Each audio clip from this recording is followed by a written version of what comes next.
기독교는 말씀의 종교입니다. 종교개혁의 3대 슬로건은 오직 믿음, 또 오직 은혜, 그리고 오직 말씀이었습니다. 이것을 라틴어로는 솔라 피데, 솔라 그라티아, 솔라 스크립추라입니다. 이 솔라 스크립추라는 오직 말씀 또는 오직 성경이라는 뜻입니다. 요한복음 1장 1절을 보면 예수님은 말씀이셨습니다. 그런데 1장 3절에 보면 하나님은 말씀이신 예수님을 통해서만 이 세상을 창조하셨습니다. 그리고 그 말씀이 우리와 같이 육신의 몸을 입고 이 땅에 내려오셨는데 그분이 곧 예수님이십니다.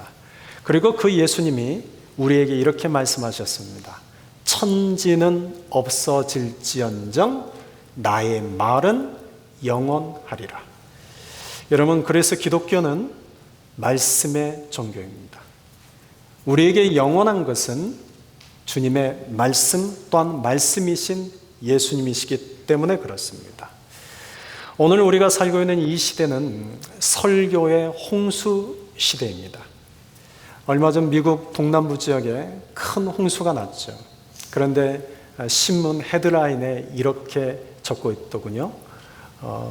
물은 많은데 마실 물은 없다. 여러분은 설교의 홍수 시대에 동일합니다. 너무나 많은 설교를 우리는 쉽게 들을 수 있습니다. 그런데 이 많은 설교 중에서 정작 우리가 어떤 설교를 들어야 될지 우리는 참 막막합니다. 설교의 홍수 시대에 정작 어떤 말씀을 들어야 될지 분별력이 우리에게 필요한 시대이기도 합니다. 우리가 이 말씀과 관련해서 적어도 이 두 가지를 꼭 기억하시길 바랍니다. 첫째는 여러분, 우리가 어떤 말씀을 들어야 되느냐. 많은 말씀이 있지만 그 중에서 우리가 어떤 말씀을 들어야 되느냐. 다시 말하면 우리가 들어야 할 말씀에 대한 기준이 명확해야 됩니다. 그렇지 않으면 이게 똥인지 된장인지 구분하지 못하고 아무거나 듣게 됩니다. 두 번째, 이 말씀과 관련해서 우리가 기억해야 될 것은 우리가 말씀을 들을 때 어떤 마음으로 들어야 되느냐가 있습니다. 이것은 말씀을 듣는 태도에 대한 것입니다. 우리가 오늘 살펴본, 우리가 좀 전에 읽었던 이 본문은 바울이 데살로니가와 베레아에서 말씀을 전한 이야기입니다. 그런데 이 데살로니카에서 바울이 전한 내용을 통해서는 우리가 어떤 말씀을 들어야 되는가에 대한 기준을 우리에게 명확하게 제시해 주는 내용이라면, 베레아에서 바울이 전한 내용을 보면 그것은 우리가 말씀을 들을 때 어떤 자세와 어떤 태도로 들어야 되는가에 대한 것을 알게 해주는 내용입니다. 그래서 오늘부터 다음 주 두 주에 걸쳐서 이 각각의 내용을 여러분과 함께 살펴보려고 합니다. 오늘은 먼저 바울이 데살로니카에서 복음을 전한 내용을 중심으로 우리가 말씀을 들을 때, 적어도 이 설교의 홍수 시대를 살아가는 이 시대에 우리가 어떤 기준을 가지고 설교를 택하여 들어야 되는가에 대한 내용을 함께 살펴봅시다. 먼저 본문의 상황부터 우리가 읽고 갑시다. 1절입니다. 같이 읽읍시다.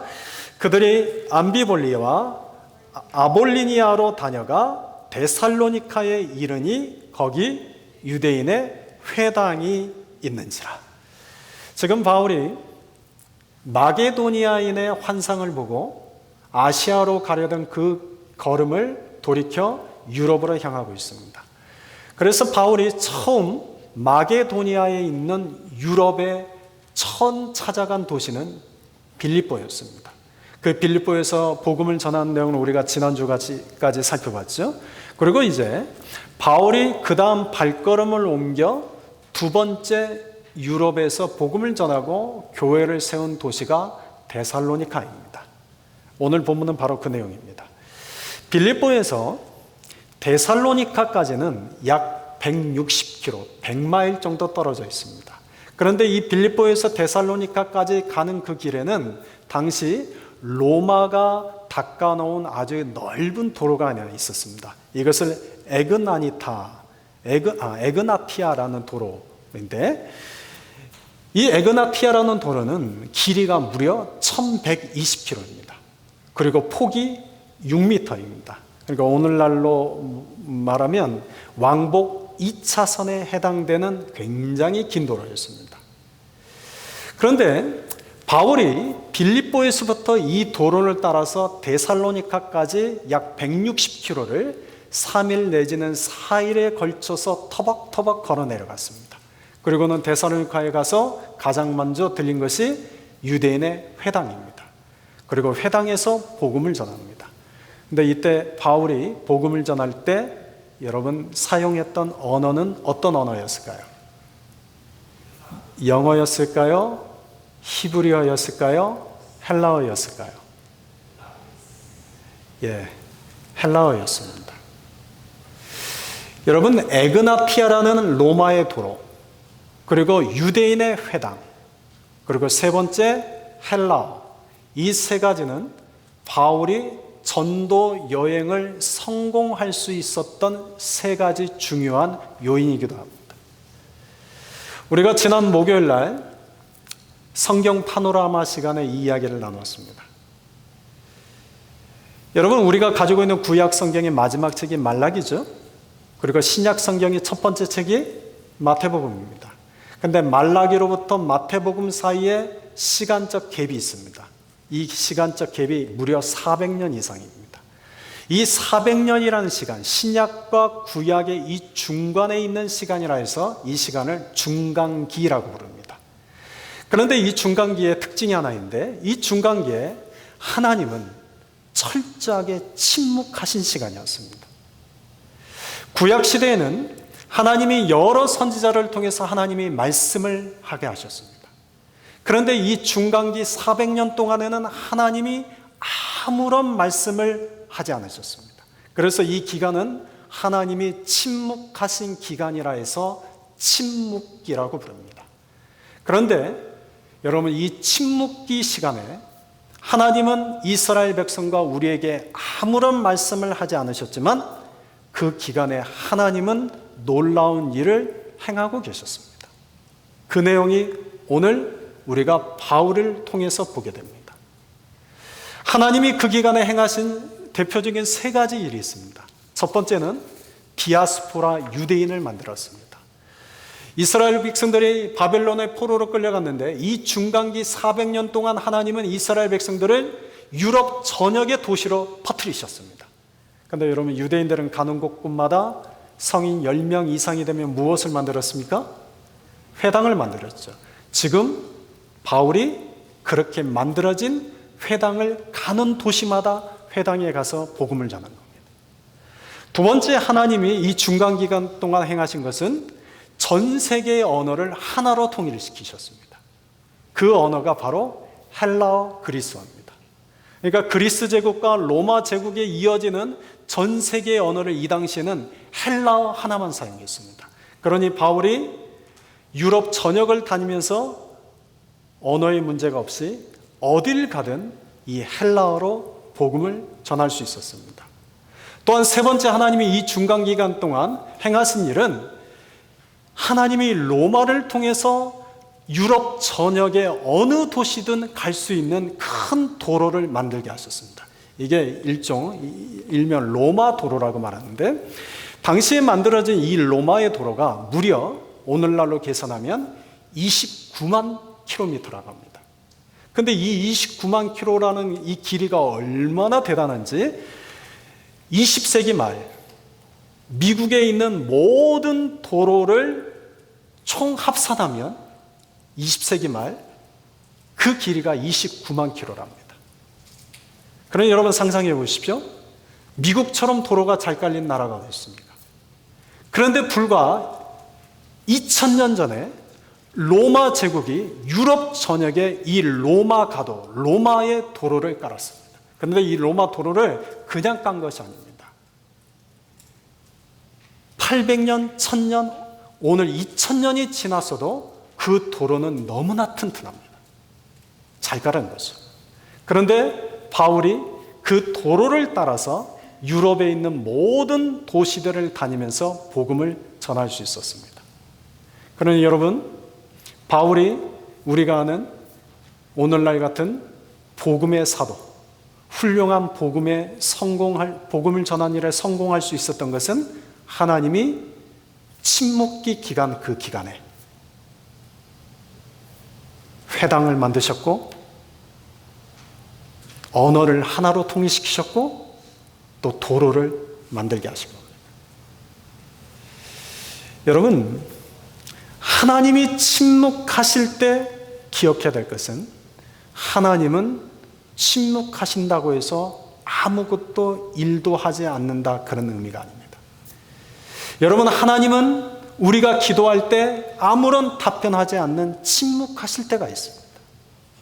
여러분, 하나님은 우리가 살아가는 내 인생에서 언제나 변화되지 않는 내 삶, 내가 아무리 기도하고 아무리 수고하고 아무리 노력해도 조금도 나아지지 않는 것 같지, 그래서 하나님이 마치 내 인생에 대해서만큼은 침묵하시는 것 같이 느껴질 때, 여러분 이것을 기억하십시오.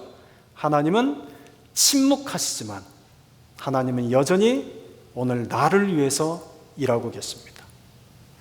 여러분, 하나님은 내 자녀들을 위해서, 내 가정을 위해서, 우리 공동체를 위해서, 이 세상을 위해서 하나님은 쉼없이 일하고 계십니다. 바울은 그 하나님이 준비해 놓으신 그 길을 따라 복음을 전하는 겁니다. 자, 본문 2절 3절로 넘어갑시다. 같이 한번 읽읍시다. 바울이 자기의 관례대로 그들에게로 들어가서 새 안식일에 성경을 가지고 강론하며 뜻을 풀어 그리스도가 해를 받고 죽은 자 가운데서 다시 살아나야 할 것을 증언하고 이르되 내가 너희에게 전하는 이 예수가 곧 그리스도라 하니. 여러분, 바울이 데살로니가 회당에 들어갔는데 몇 번의 안식일을 지났다고 되어 있습니까? 새 안식일이라고 나옵니다. 그러니까 적어도 바울이 안식일 3번 그곳에 가서 복음을 전한 겁니다. 그런데 2절 처음에 보면 바울이 설교를 하는데, 바울이 복음을 전하는데 무엇을 따라 설교했다고 되어 있습니까?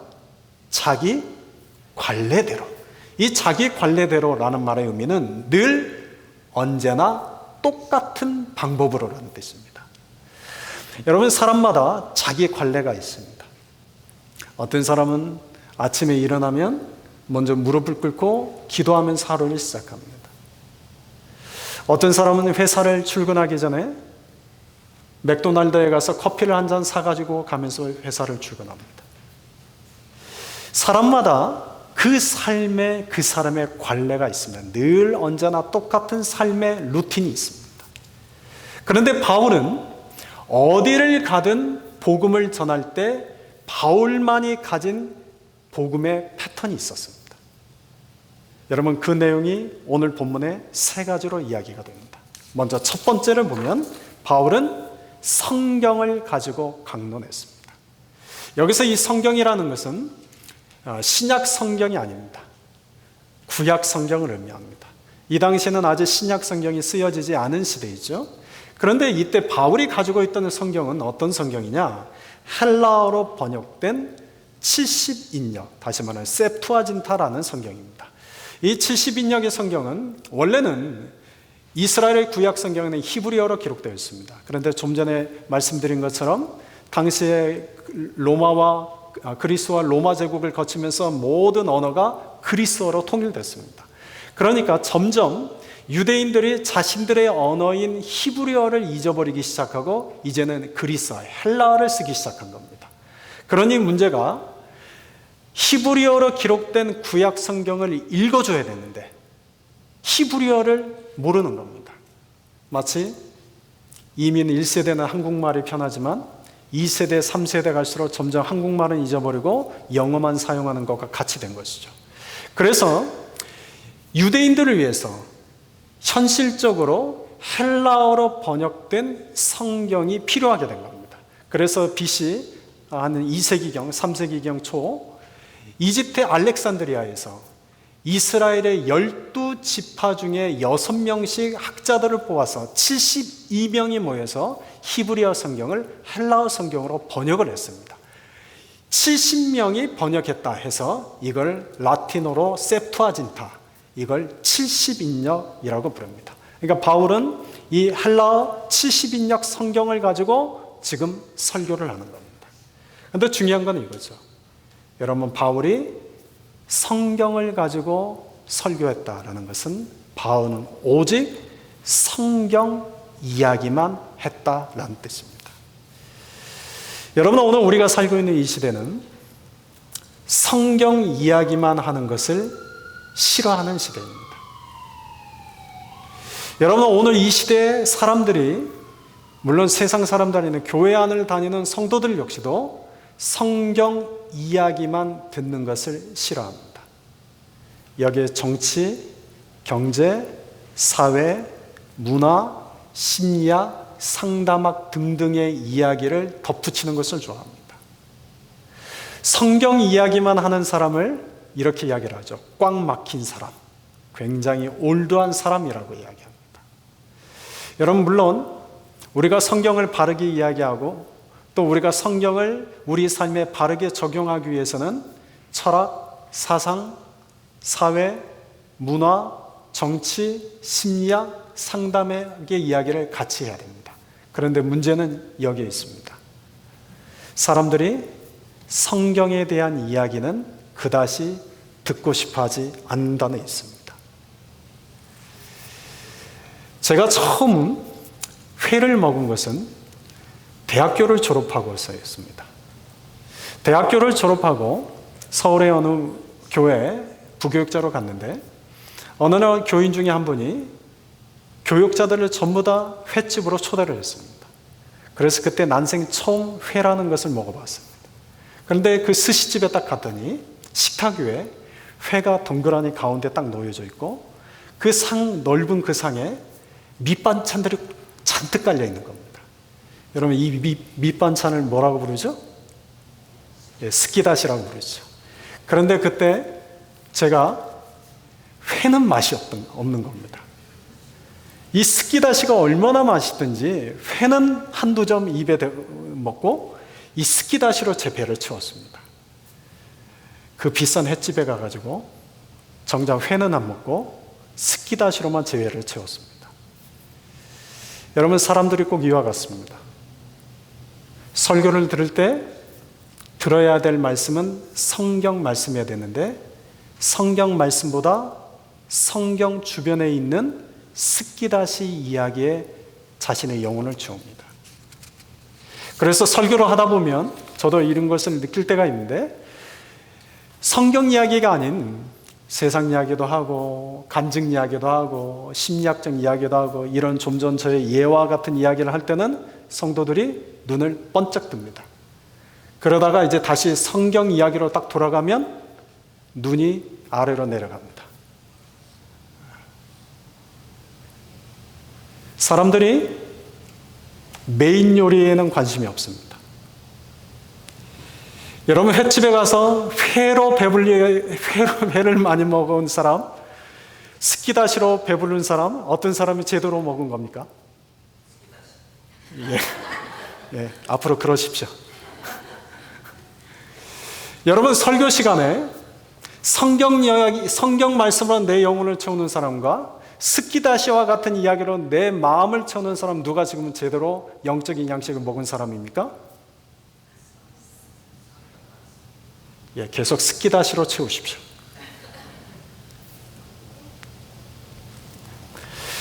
여러분, 우리가 설교 시간에 정말 들어야 될 얘기는 성경 말씀입니다. 우리가 붙들어야 될 이야기도 성경 말씀입니다. 여러분들이 제 설교를 듣고 오늘 이 스키다시 이야기 다 잊어버려도 됩니다. 근데 이상한 거 이야기만 머리에 남습니다. 근데 여러분이 오늘 이 설교를 듣고 남아야 될 것은 단 한 문장이라도 오늘 우리에게 주신 성경 말씀이 내 마음에 남아야 됩니다. 여러분, 성경 말씀만이 우리 안에 하나님의 능력과 하나님의 역사를 일어나게 합니다. 중국에는 가정교회가 있고 삼자교회가 있습니다. 여러분 다 아시죠? 가정교회는 신앙의 순수성을 지키기 위해서 몰래 예배드리는 교회고, 삼자교회는 중국의 공산당의 허락을 받고 세워진 교회입니다. 이 중국의 삼자교회는 교회 운영하는 것, 또 교회의 모든 치리하는 내용뿐만 아니라 목사들이 설교할 때 이 설교문까지도 설교하기 전에 공산당에 가서 먼저 허락을 받아야 됩니다. 그러니 이 삼자교회 목회자들이 설교문을 작성할 때는 이 설교문 안에 다른 얘기 아무것도 할 수 없습니다. 정치, 경제, 사회, 문화, 연애, 개인의 주관적 생각 이야기, 철학, 어느 것도 쓸 수가 없습니다. 공산당에서 그걸 다 쫙 찢어버립니다. 그런데 오직 하나, 성경의 이야기만 하게 합니다. 그러니까 여러분, 삼자교회에 있는 목사님들의 설교는 오직 성경 이야기만 합니다. 그리고 삼자교회 교인들은 오직 성경만 읽습니다. 그런데 여러분, 이런 삼자교회 안에 놀라운 일이 일어나기 시작한 겁니다. 중국 공산당은 성경 이야기만 하고 성경만 읽으면 아무런 일이 일어나지 않을 거라고 생각을 했습니다. 그런데 중국 삼자교회가 성경 이야기만 하기 시작하고 성경만 읽었더니 그 안에 말씀과 성령의 역사가 나타나기 시작한 겁니다. 전에는 지하교회에만 이런 말씀과 성령의 역사가 나타났는데 삼자교회 안에서도 말씀과 성령의 역사가 나타나기 시작합니다. 수많은 선교사님들이 시진핑 들어서면서 다 쫓겨났습니다. 그런데 여전히 중국에 있는 교인들은 가파르게 성장하고 있습니다. 왜 그렇습니까? 성경 이야기만 들려줍니다. 정치, 경제, 사회, 문화, 심리학, 상담학 어떤 이야기도 들려주지 않습니다. 아니, 들려줄 수가 없습니다. 그랬더니 오히려 그런 중국 교회 안에 말씀과 성령의 역사가 나타나기 시작한 겁니다. 여러분, 바울은 어딜 가든 이 성경의 이야기만 전했습니다. 왜냐하면 성경은 하나님의 말씀이기 때문입니다. 그러면 여러분에게 묻겠습니다. 여러분은 무엇을 들어야겠습니까? 여러분은 어떤 것을 설교 시간에 들어야 됩니까? 성경 이야기를 들으셔야 됩니다. 정치, 경제, 사회, 문화, 심리학, 상담학 이것도 물론 필요합니다. 본문을 돕기 위해서 내지는 우리 삶에 적용하기 위해서 필요합니다. 그런데 내 마음에 새기고 내 마음에 남겨야 될 것은 오직 하나, 주님의 말씀뿐입니다. 두 번째, 오늘 본문에 보면 바울은 성경을 가지고 강론하며 뜻을 풀었다라고 되어 있습니다. 뭐라고 되어 있어요? 뜻을 풀었다.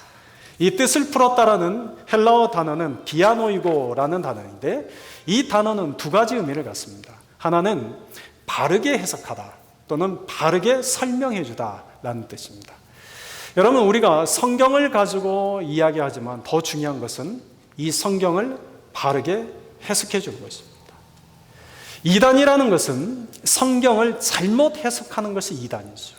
그런데 이단이 아님에도 불구하고 성경을 잘못 해석하는 사람들이 너무나 많습니다. 그래서 성경을 바르게 해석하는 것이 너무나 중요합니다. 제가 대학교 다닐 때 어떤 지인의 소개로 영성훈련을 가게 되었습니다. 근데 이 영성훈련은 5박 6일 동안 딱 들어가면 시작이 나는 누구인가라는 질문부터 시작합니다. 그래서 나는 누구인가라는 그 질문부터 시작해서 내 안에 있는 지난 삶 속에서 내가 받은 상처와 아픔들, 내 안에 있는 분노와 화를 하나씩 돌아보게 합니다. 그래서 5박 6일 동안 여러 강의와 그룹 활동들을 통해서 내 안에 있는 나를 돌아보게 합니다. 그리고 마지막 날, 마지막 시간에 이 모든 과정을 총정리하는데 이 영성수련원 그 원장 목사님이라는 분이 이 마지막 시간에 우리에게 들려준 성경 말씀이 요한복음 11장 25절 26절이었습니다. 그 내용 우리가 잘 아는 내용입니다.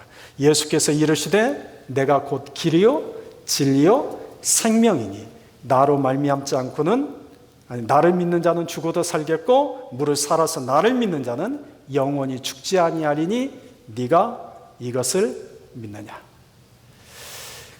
그 목사님이 이 말씀을 딱 들려주고는 이렇게 해석을 하는 겁니다. 내가 곧 길이요 진리요 생명이다 라는 이 말씀은 예수님을 향한 말씀이 아니라 예수님을 믿는 나를 향한 말씀이라는 겁니다. 그래서 무슨 말인가 하고 이렇게 귀를 기울였어요. 그러더니 이렇게 해석하는 거예요. 내가 곧 길이요 진리요 생명이다 라는 이 말씀은 예수님이 길이요 예수님이 진리요 예수님이 생명이다 라는 뜻이 아니라 예수님을 믿는 내가 길이요 내가 진리요 내가 생명이다라는 겁니다.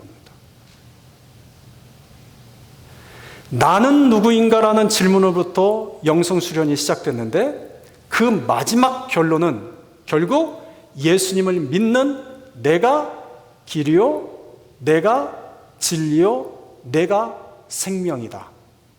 네가 이것을 믿느냐. 그 수련원에 그날 5박 6일 동안 저와 함께 참석했던 사람이 80명이 넘었습니다. 그런데 그때 그 사람들이 그렇게 해석해 주자 어떻게 했을까요? 모두가 다 아멘 하는 겁니다.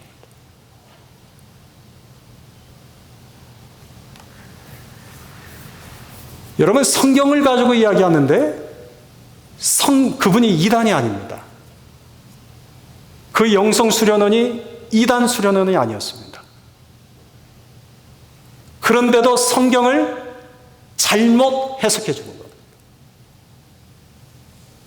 여러분이 이런 일이 그런 영성 수련회만 일어난 게 아닙니다.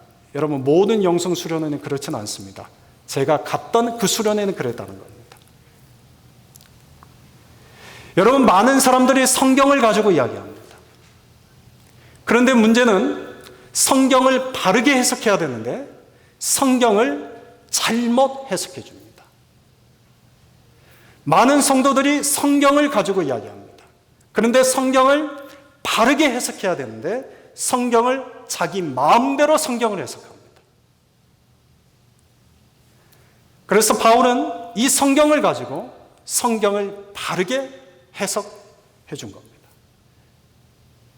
이 성경의 뜻을 풀어라는 디아노이고라는 이 단어는 바르게 해석하다라는 뜻도 있지만 두 번째 의미는 활짝 열어주다라는 뜻도 있습니다.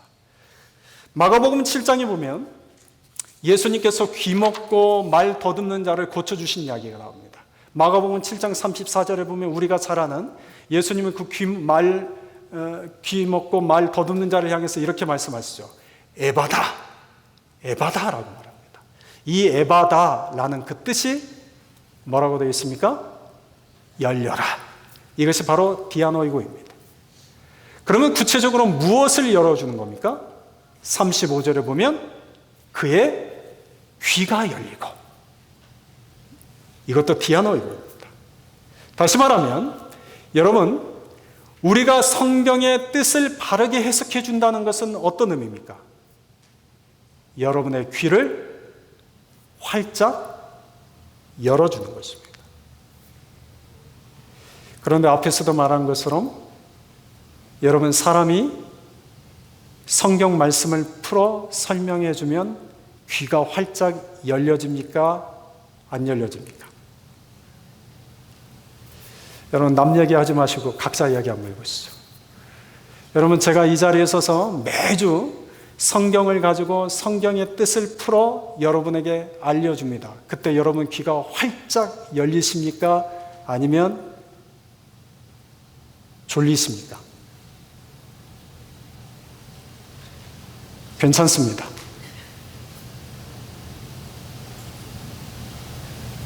여러분 사람이 아무리 성경을 잘 해석해주고 아무리 잘 풀어준다 해도 사람의 지혜와 사람의 능력으로는 귀를 활짝 열 수가 없습니다. 그러면 우리의 귀를 열어주시는 분은 누구입니까? 성령이십니다. 여러분, 성령이 우리 안에 역사할 때만 우리의 귀를 열어줍니다. 그래서 그 하나님의 말씀이 해석되어질 때 그 말씀이 내 귀를 활짝 열어 듣게 됩니다. 그때 아멘으로 받아들입니다. 그래서 설교자는 여러분 설교를 준비할 때 성경을 가지고 성경을 바르게 해석하는데 많은 시간을 기울일 뿐만 아니라 더 나아가서 성령께서 역사하시기를 위해서 더 많이 기도합니다. 여러분, 우리가 하나님의 말씀을 나눈 이 자리에 여러분 성령께서 우리의 귀를 열어주시기를 소망합니다. 이렇게 했으면 정말 좋겠어요. 제가 개인 간증 얘기도 하고 다른 스키다시 이야기를 막 할 때 여러분들이 저 이야기는 안 들려 하고 귀가 오히려 막히고, 제가 성경을 풀어서 설명해 줄 때는 갑자기 귀가 활짝 열렸으면 좋겠어요. 앞으로 우리 교회가 이런 교회가 되기를 소망합니다. 여러분, 바울이 그랬습니다. 세 번째로 봅시다. 바울이 세 번째 보면 증언했다. 여러분, 이제 마지막 중요한 얘기입니다. 바울이 증언했다. 여기서 증언하다라고 번역된 헬라어 단어는 파라티테미라는 단어인데, 이것은 참이다라는 것을 증명하다, 참이다라는 것을 제시하다, 그런 뜻입니다. 근데 여기서 그러면 무엇이 참이라는 것을 증명하는 겁니까? 무엇을 증언하는 겁니까? 3절에 보십시오. 그리스도가 해를 받고 죽은 자 가운데서 다시 살아나야 할 것을 증언하였다. 지금 누구를 증언합니까? 누구를 증언합니까? 그리스도를 증언합니다. 여러분, 성경을 가지고 성경의 뜻을 풀어 해석을 합니다. 그런데 그 성경의 뜻을 해석하여 마지막 가르쳐야 될 분, 마지막 증언해야 될 분은 누구라는 얘기입니까? 그리스도라는 겁니다. 여러분, 나침판이 언제나 한 방향을 가리키는 것처럼 여러분, 성경은 언제나 한 방향을 가리킵니다. 창세기 10부터 계시록까지 66권의 성경입니다. 근데 이 66권의 성경은 BC 1500년경부터 시작해서 AD 100년에 완성이 되었습니다. 무려 1600년에 걸쳐서 40명의 사람을 통해서 하나님이 이 성경을 쓰게 하셨습니다. 그런데 이 성경은 오직 한 분만을 향하고 있습니다. 그분이 누구입니까? 예수 그리스도라는 한 분을 향합니다. 그래서 요한복음 5장 39절에서 예수님이 이렇게 말씀하셨습니다. 이 성경이 곧 누구에 대하여 증언하는 것이다. 나에 대해서 증언하는 것이다. 그러니 여러분, 설교가 정말 바른 설교한다면 그 설교의 마지막은 누구를 향하게 하는 겁니까? 여러분들이 설교를 들을 때 여러분의 정말 설교를, 바른 설교를 듣고 싶다면 여러분, 그 설교는 결국 누구를 향하게 만들어야 되는 겁니까? 예수 그리스도를 향하게 해야 됩니다. 그런데 사람들이 그렇지가 않죠. 성경을 가지고 성경을 풀어서 성경을 이야기하는데 예수께로 향하지 않습니다. 여러분, 사람들이 의외로 예수님에 대해서 듣는 것을 좋아하지 않습니다. 여러분, 세상 사람들은 예수님을 싫어하고 미워하기 때문에 듣고 싶어 하지 않습니다. 그런데 교회를 다니는 성도들 중에서 예수님에 대한 이야기하는 것을 듣고 싶어 하지 않습니다. 왜 그럴까요? 예수님에 대해서 잘 안다고 생각하기 때문입니다. 그래서 예수님에 대해서 이야기하고 설교의 마지막 결론이 예수님께로 향하게 되면 또 늘 결론은 똑같네, 좀 다르게 좀 하지. 여러분, 사람들이 듣고 싶어하는 것은 예수님에 대한 이야기가 아닙니다. 어떻게 하면 복을 받을 수 있을까? 어떻게 하면 성공할 수 있을까? 어떻게 하면 형통할 수 있을까? 어떻게 하면 그 문제를 해결할 수 있을까? 어떻게 하면 세상에서 승리할 수 있을까? 여러분, 사람들의 마지막 결론은 예수님이 아닌 언제나 나에게 집중합니다. 물론 여러분, 성경에는 우리가 어떻게 하면 성공할 수 있고, 우리가 어떻게 하면 복을 받을 수 있고, 어떻게 하면 형통한 자가 될 수 있는지를 말씀하십니다. 그런데 여러분, 그 중심에 우리의 마음이 예수님께로 향하지 않는다면, 그 중심에 예수님이 없으면 여러분, 그것은 아무것도 아닙니다.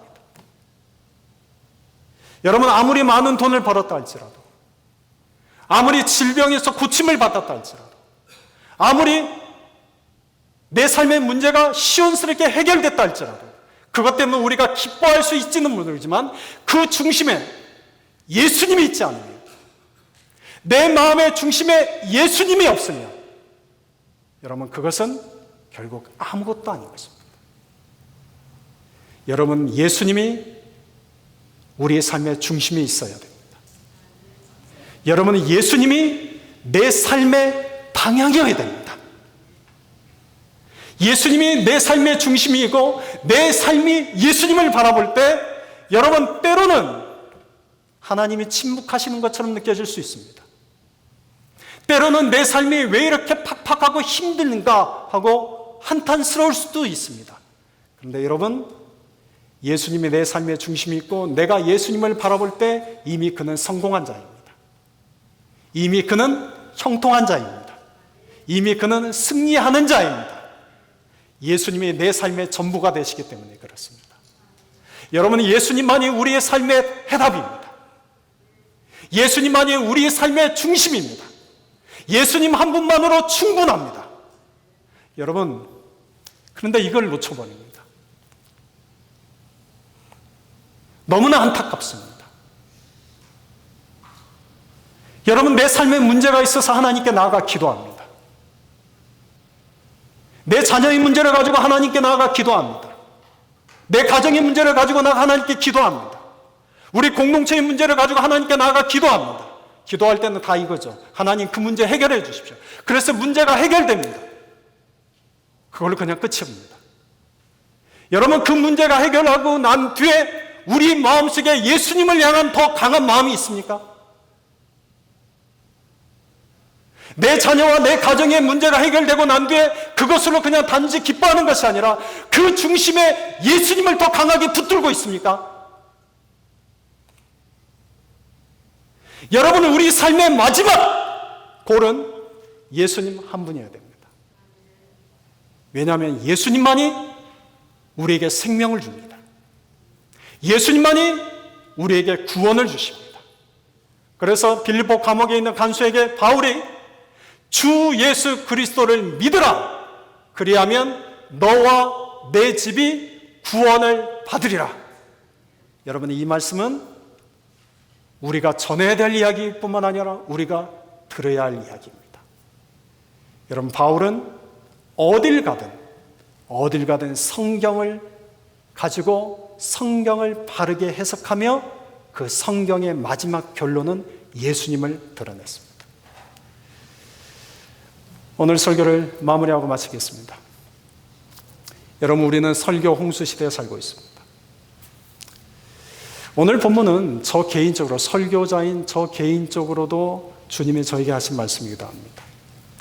저는 성경을 가지고 성경을 풀어서 결국 여러분에게 예수님을 드러내는 자입니다. 여러분은 이 설교 홍수 시대에 여러분이 많은 설교를 듣습니다. 그런데 여러분들이 그 많은 설교 중에 여러분이 가려서 들으셔야 됩니다. 가려서 들으셔야 됩니다. 그러기 위해서는 기준을 가져야 됩니다. 성경을 가지고 성경을 풀어 결국 마지막 예수님을 드러내는 그 설교를 들으셔야 됩니다. 저는 우리 성도님들이 이런 분명한 기준을 가지고 신앙생활을 할 수 있기를 소망합니다. 우리 다음 주에는 우리가 어떻게 하면, 어떤 마음으로 이 말씀을 들어야 되는가에 대해서 우리가 또 살펴볼 것입니다. 다음 주를 기대하며 이번 한 주간도 우리가 더욱더 예수님 바라보고 예수님께 집중하며 살아갈 수 있기를 주님의 이름으로 축원드립니다. 기도합시다.